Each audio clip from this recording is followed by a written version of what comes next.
AIADMK ರಾಜ್ಯಾಧ್ಯಕ್ಷ Palaniswami condition ಹಾಕಿದರು.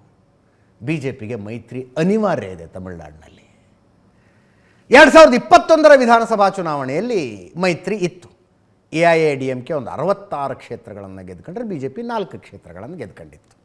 2 point something, less than 3% vote share ಇತ್ತು ಬಿ ಜೆ ಪಿಯದ್ದು. 2021 ಚುನಾವಣೆಯಲ್ಲಿ, ಈಗ 2026 ಮತ್ತೆ ಬರ್ತಾ ಇದೆ. ಅದಾದ ನಂತರ ಅಣ್ಣಾಮಲೈ ಬಿ ಜೆ ಪಿಯ ರಾಜ್ಯಾಧ್ಯಕ್ಷರಾದರು. ಅವ್ರು ಹೆಂಗೋ ಕನ್ವಿನ್ಸ್ ಮಾಡಿದ್ರು ಮೋದಿ ಅಮಿತ್ ಶಾ ಅವರಿಗೆ.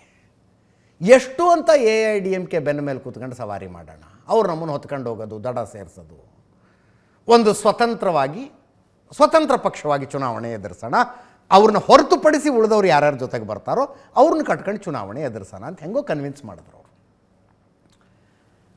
ಅಣ್ಣಾಮಲೈ ಅವರ ಲೆಕ್ಕಾಚಾರ ಏನಿತ್ತು, ಜಯಲಲಿತಾ ಅವರ ಮರಣದ ನಂತರ AIADMK ಒಂಥರ ಲುಪ್ತ ಆಗಿಬಿಡುತ್ತೆ, ಮುಗಿದ್ಬಿಡುತ್ತದು.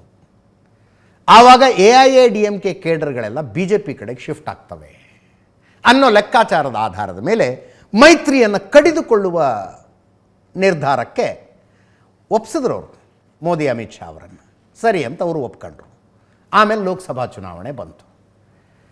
ವಿಧಾನಸಭಾ ಚುನಾವಣೆಯಲ್ಲಿ 2.5% ಇದ್ದಂಥ ಬಿ ಜೆ ಪಿಯ ವೋಟ್ ಶೇರು ಲೋಕಸಭಾ ಚುನಾವಣೆಯ ಬಂದಾಗ 11.5%ಗಿಂತ ಜಾಸ್ತಿ ಆಯಿತು. ಆದರೆ ಒಂದೇ ಒಂದು ಸ್ಥಾನವನ್ನು ಬಿ ಜೆ ಪಿಯಲ್ಲಿ ಗೆಲ್ಲಲಿಲ್ಲ.